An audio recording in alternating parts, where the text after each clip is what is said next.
valencians volem tindre una bona relació en Catalunya des del respecte, com s'ha dit perfectament, des de la complicitat i des de l'autonomia de decisió de cada territori i de cada comunitat. I en aquest sentit anem a treballar.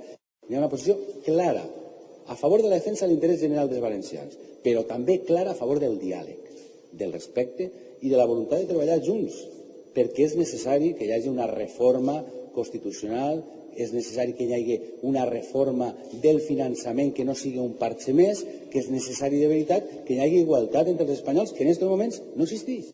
El diàleg és la nova política. Quan es parla què és la nova política, perquè la nova política, si és alguna cosa, és el diàleg. I aquells que volen trencar el diàleg, aquells que han posat un mur entre, hi ha una frontera entre Catalunya i la Comunitat Valenciana, són els que tindran que donar explicacions, no els altres. Nosaltres volem que no hi hagi fronteres.